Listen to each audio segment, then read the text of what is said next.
You're kind of describing a rolling wheel of fan fiction. Yes. Yes. How are we supposed to know and anchor ourselves in history if it's just rolling wheels of fan fiction? See what my job is like?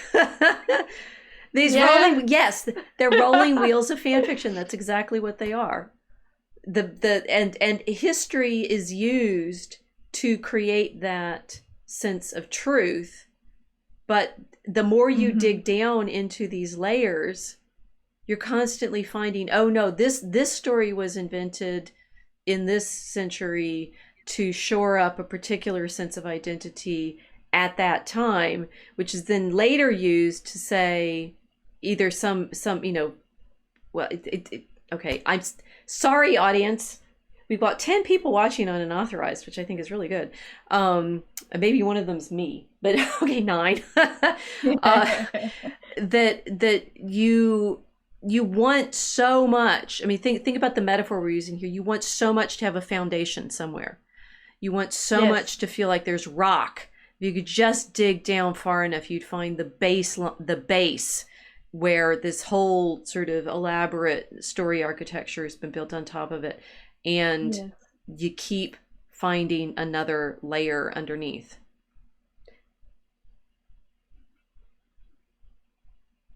So it's not really it's not like geology. It's I'm sort of seeing things more yeah, it's Rome. It's cities built on cities, built on cities, built on cities. That's really interesting. Okay, so you've adapted to this very well as a problem. Well, we thought we were going to talk about one thing, and it's turned into this completely different thing, which is go ahead. Oh no, I'm just thinking. I come from a continent without these layers, so it's a very strong contrast for us because we don't have these layers. We don't have rolling wheels of fan fiction because we really haven't even put the first layer down. The first fiction doesn't really, it's not even very clear to me at the moment. Right. All right. So if all of this architecture is a kind of exoskeleton, and people are constructing it because they want to memorialize something, I'm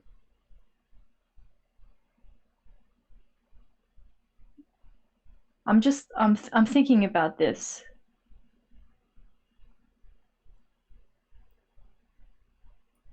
Is this what the church is doing in the construction of its churches? The church constructing church buildings. Is it? Is it?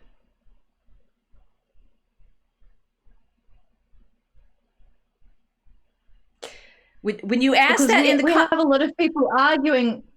A lot of people arguing over, the church isn't physical. The church is a spiritual reality. Right. Why do you need buildings? Okay, yeah.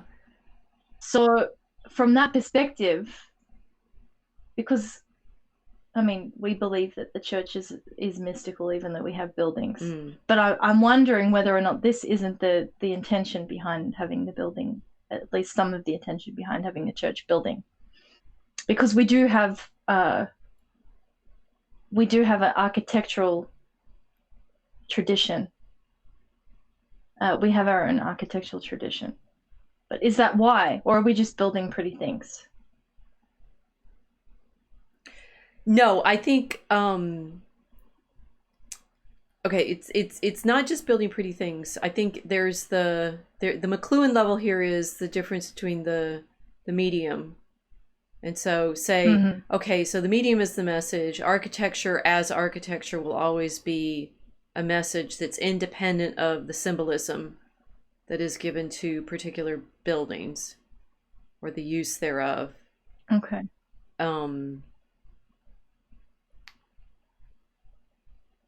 Okay, this is good. I'm having to think really hard now because I want to just say, no, the church is doing something different, but that's cheating.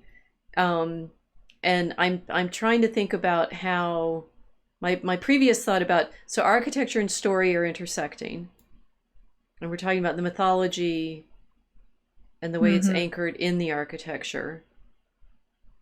And I mean, I think my I'm going to run out the side door here of the story that the church is carrying has a different reality than the mythologies of nation. And now then I'd have to defend that.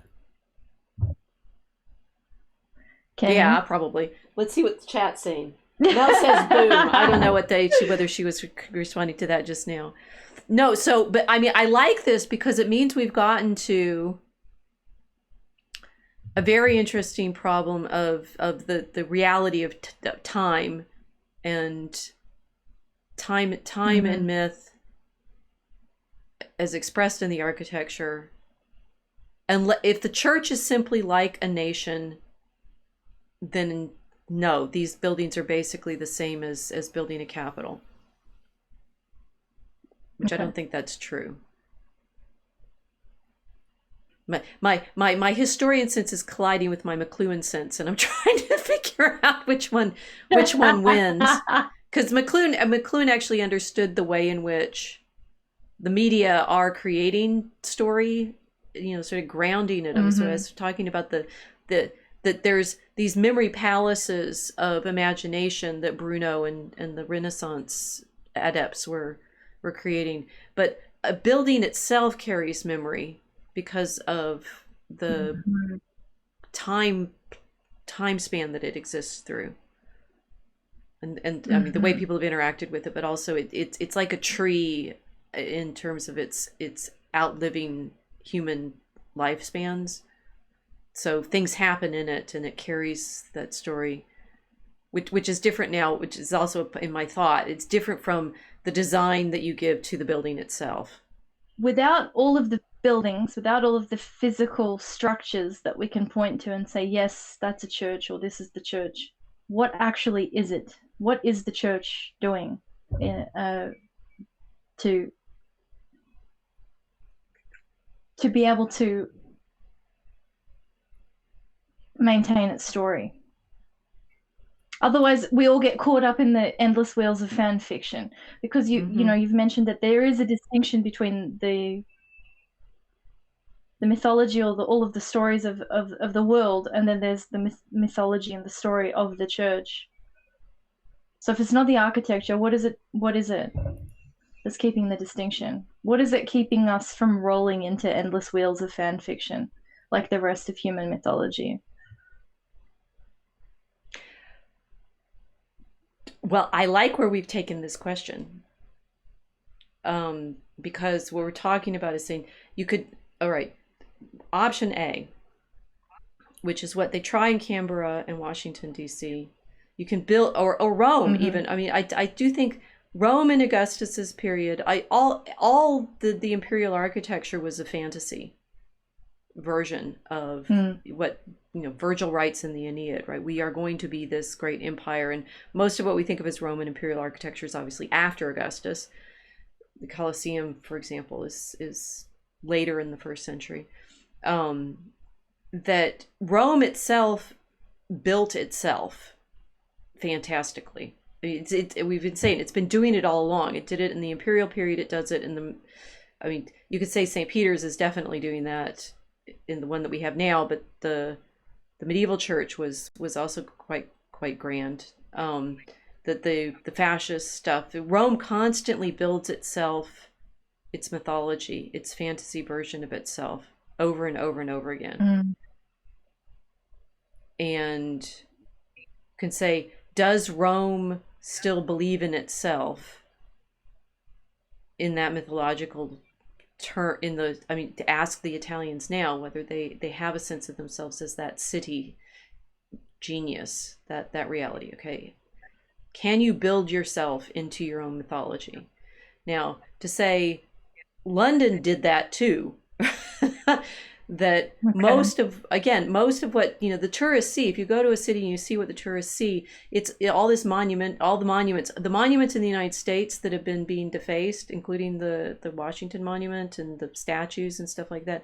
These are all efforts to, in fact, enact the mythology, which is also why they're being defaced. And that is, that it's an interesting sort of testament to their continuing power, that they're worth defacing in a sense, because you're saying there's still some magic force.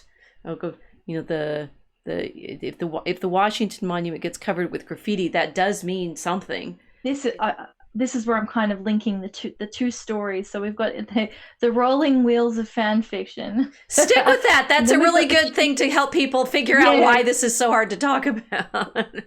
Yeah, it's rolling wheels of fan fiction outside in the secular world, but then there's the church, which has its own very particular mythology, because the church would not have seen the sacrifice of those Christian martyrs in the same way that Romans in the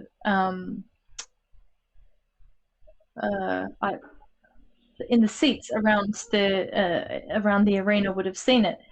So the church has a retelling of history which is completely different to the secular. Yes. I think this is where I'm kind of coming.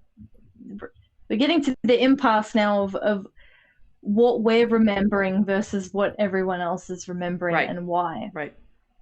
So the church remembers that event as the martyrdom of saints and the crowning of witnesses to the risen Christ, whereas the Roman world is looking at it as getting rid of a nuisance to empire. Well, so an actual threat. And remember what I said about the reason Augustine has to write the City of God, because as they understand it, the reason the city was sacked is because the lack of the storytelling, the lack of the worship, the lack of the mythology laid it open to destruction. And so those Christians are dangerous because they threaten the existence of the city. So when the story collapses, the city collapses. Yes. But what's interesting is when the story collapses, the city is feared to be collapsing. So what the theme that we've been, I think, wrestling with all evening is this, or in your day, when do the stories, it's faith in the sense of the reality of the story. When do the stories seem real, and when do they seem fictional? When do they seem constructed and made up? Here, my manifesto. Christ anchors time. Quick. Christ anchors time. We know this. He enters into time. He enters into Roman history in the Augustan period, right? There's Virgil making up his story about the Aeneid, and Jesus enters into the world, into time. I did get that book that I mentioned last week about the Gospels as storytellers. I'm now going to read it, and it references my professor from New Testament, that with Jesus, we actually have time in truth. Okay. I mean, the strongest version I can say of this is Christians tell history, everybody else tells myth.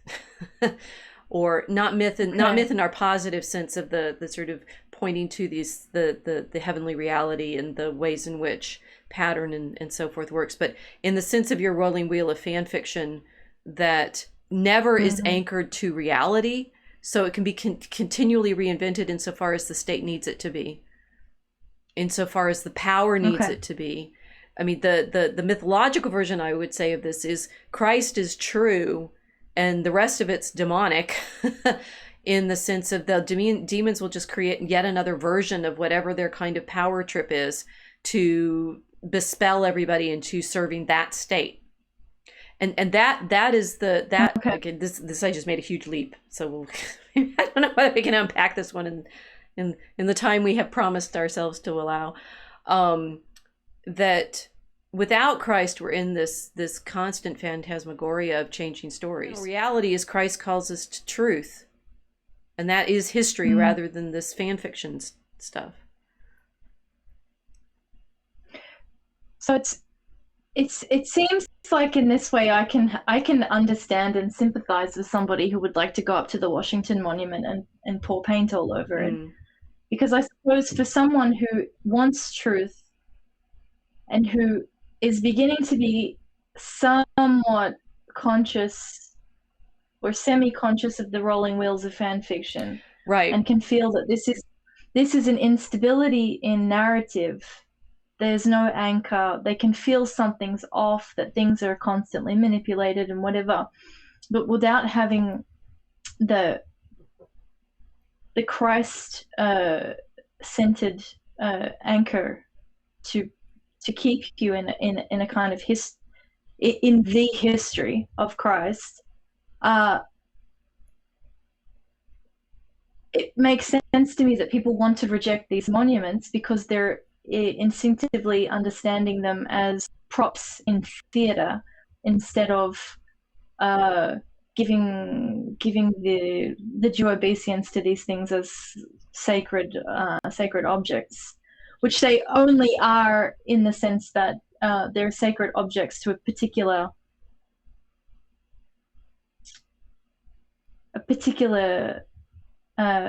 myth, or that object is sacred in somebody's story, and in another person's story it's not sacred.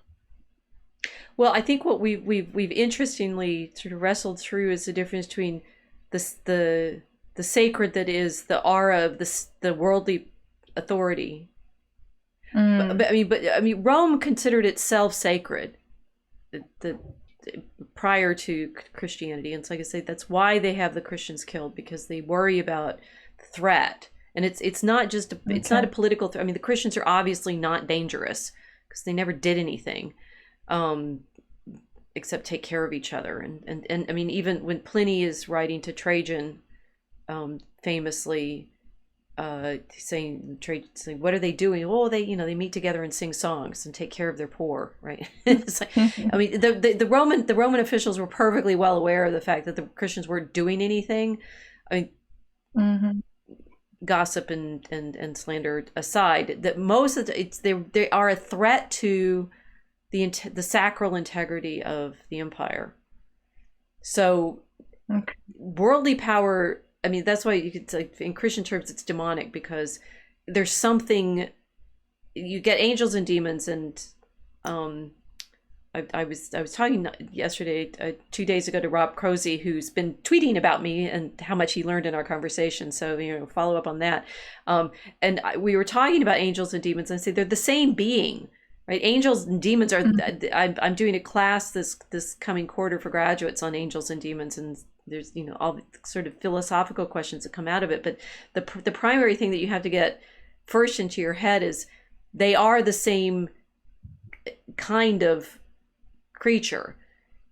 It's just the angels are focused on praising God, and the demons are focused on their own devices and control, but they're literally the same kind of thing. And human beings are similar, right? We're either focused on God or we're focused on our own ego, self, power, control, stuff like that. But saying that demons are demons, it's like they're angels who are no longer focused on God. That's it. And therefore they have that. Do they have memory loss? Do they have memory loss? I don't know. I can come back to you on that after I read Aquinas. Okay. They have intelligence. Okay. They have understanding. I'm not sure do angels have memory loss? I don't know. I think usually they know everything. It's the choice. It's will is their primary role, right? The demons chose to turn from God. Okay. But they have the same kind of spiritual existence. So saying a demon is in charge of the city as opposed to an angel is saying the city is focused on its own devices as opposed to on praising God. And presumably a nation could be the same. Yes.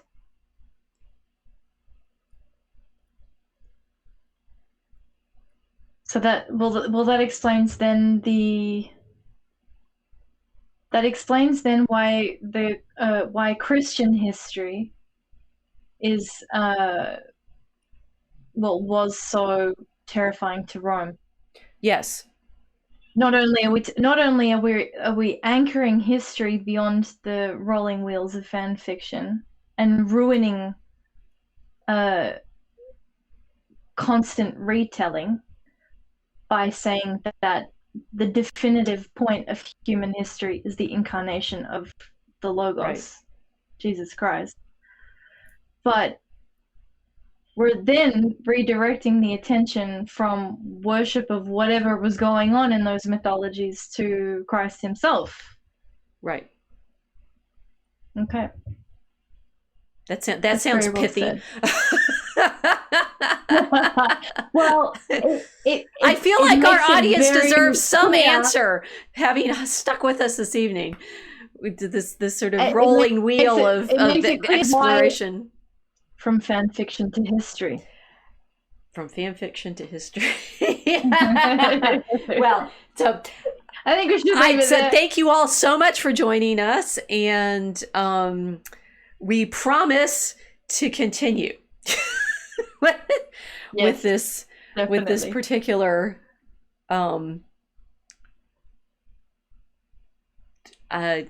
exploration of the electric mosaic.